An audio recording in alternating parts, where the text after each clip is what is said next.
What's going on? This is the one and only Alfonso Muchacho, and today Muchacho is going to talk you through how to make melodic content in the style of Tale of Us.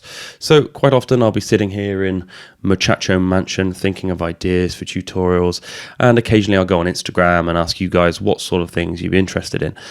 Some of the ideas can be, how do I make awesome music? Or how do I get signed to drum code? But a lot of the time I get answers like, how do I make sounds like this artist? Or how do I get my tracks to sound as huge as this artist? And a lot of the time the artists mentioned are Tale of Us. So immediately, to get this out of the way, although it should be obvious, I still feel like I have to say it for the kids at the back not paying attention. Yes, I know you should be individual. Yes, you should come up with your own sound. And yes, of course, techno sucks or whatever else you're thinking. That's not the point here. What we're trying to do is learn how to create a certain vibe in a track, not copy the track note for note. So what I thought I'd do is demonstrate how I'd go about learning from an artist or artists such as Tale of Us. So without copying them, we're going to learn how to emulate their style and learn new techniques and ideas from their tracks. So the track I'm using is Northstar, which came out a while ago, I think back in 2015. It's a great track, and if you're not familiar with it, you should go and check it out now. I won't play it because YouTube might break into my house tonight and take me away in an unmarked van. So in the style of Northstar, I've come up with this quick, short track to demonstrate what I picked up listening to their productions. Don't focus too much on the drums or percussion in this. I really spent no time on them at all. They're only in there to make it sound a bit more complete. We're instead going to focus on the melodies, not just the notes that we use, but more around their ethos, such as how they're choosing and mixing their sounds. For example, is there a lot of space? Do the sounds take up a lot of space? Are there lots of frantic, rapid sounds? Are they big sounds or are they subtle? Are they abrasive and in your face? And whilst I'm imitating their sounds, I'm not copying them exactly. I'm just making them similar. So if they've got a short saw wave in an ARP, then I'll have a short saw wave in an ARP. And if they're using lots of dry sounds to make room for big things, then I'll do the same. It doesn't have to be in the same key or the BPM, but just the same sort of vibe. And as you go through this process methodically, you'll start to pick up on the original artist's thought process, such as, oh, hey, they've gone for almost no percussion, but this really lets the melody come front and center. Or they don't really have a bass line, and that's leaving lots of room for this enormous drone that comes in halfway through. So that's enough of me droning on. Let's play a short clip of what I came up with.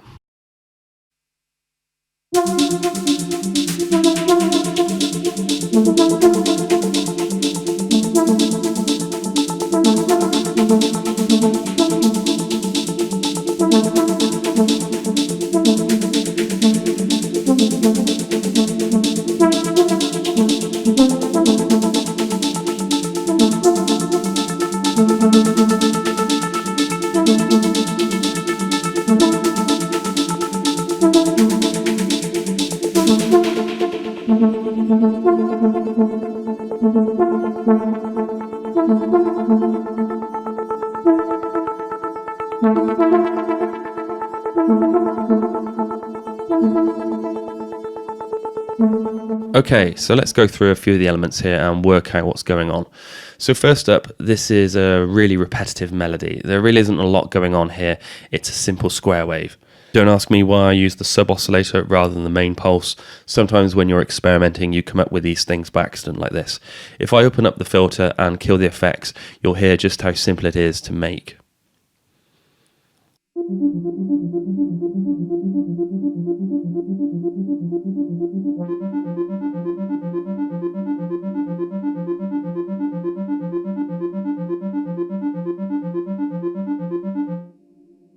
So as you can hear, the filter softens it, and then it's just about the effects.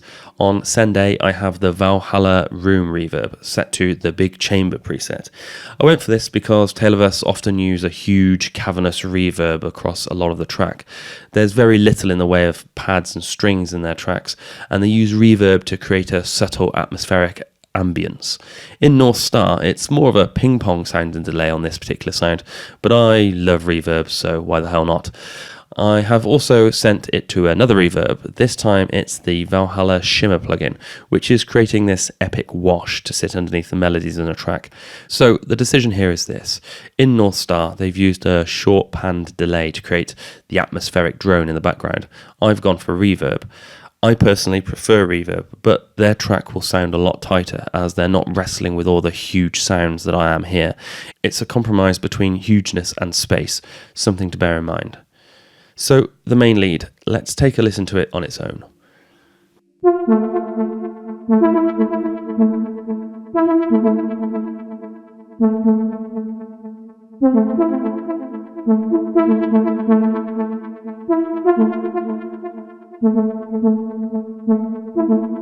So for this sound, I literally just used a preset from Diva. It's the Strumpet preset from Howard Scar, so you can just copy this, no problems. I chose it because it had this short attack, but still sounded very smooth. And to be honest, it sounds so good, I just didn't feel the need to create something from scratch, as it was already pretty much there. In terms of the notes, I was just playing around on the MIDI keyboard, looking for interesting combinations. I'd already set it up to be sent to the same reverb as I showed you a minute ago, so I knew I needed to go for short bursts, maybe only a single note or a couple, because any more than that continuously and it would probably start to sound a bit cluttered. Listening back to Northstar, this lead sits probably an octave above mine and is slightly shorter, as in it has a shorter decay time, so they can get away with having more notes in a flurry. Because I've gone for a bigger sound with a large reverb, I've had to limit how many notes I can play in. This is something you actively need to think about when constructing melodies. Sometimes a sound that sounds better on its own doesn't work in a track, and you might need to dial it back to something more subtle. As Northstar progresses, there's a lot of variation in this melody, and it almost sounds random. I've emulated this, as you can see here.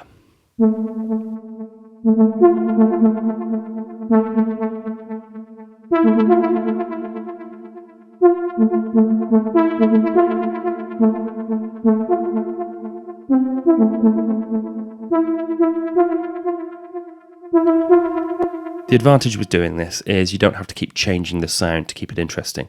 The different notes hold your attention and you won't need to use as many effects. It's a really cool trick to keep in mind. So next up is this rhythmic one-note pattern that I made in SEM by Arturia.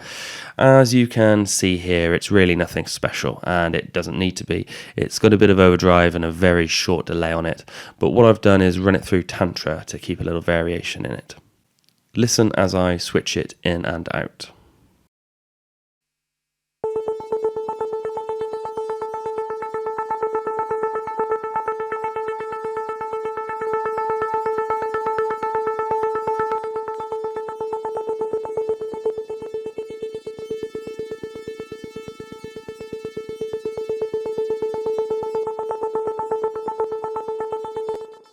So you can hear it creates some subtle changes in the rhythm. Tale of Us do this often. They obviously prefer a bit of randomness to modulating lots of obvious effects. I think this leaves them open to creating these huge moments later on in their tracks, as the listener hasn't been desensitized to a lot of drama throughout. They seem to hold back a lot, just subtly changing things whilst waiting for the big payoff that usually comes in the breakdown. So, talking of the breakdown, here is where I've dropped in a pad to create a bit more drama. Tale of Us don't do this specifically in Northstar.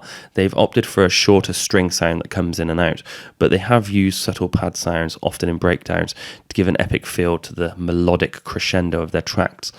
I went a bit crazy with this one. There's probably too much modulation going on, and to be honest, it would probably take about 15 minutes just to explain what's happening here, but it sounds pretty good. Take a listen.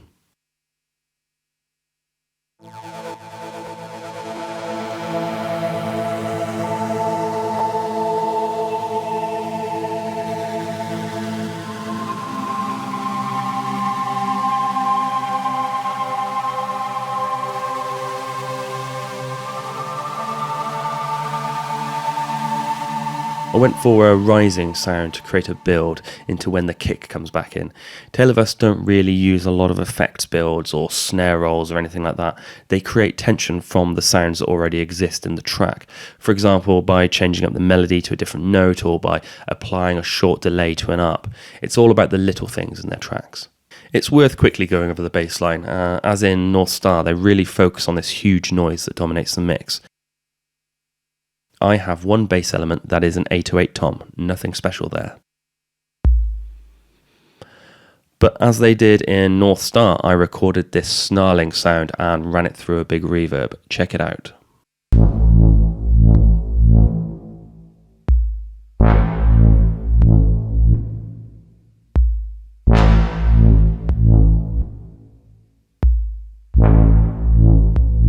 Because our bass line is just a short tom, there's loads of room for this huge noise. Couple that with the fact that there's only 3 or 4 melodic parts to the track, and you can really get away with big sounds like this. Take a listen to how it all fits together.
Okay, so that's how I go about learning from other artists.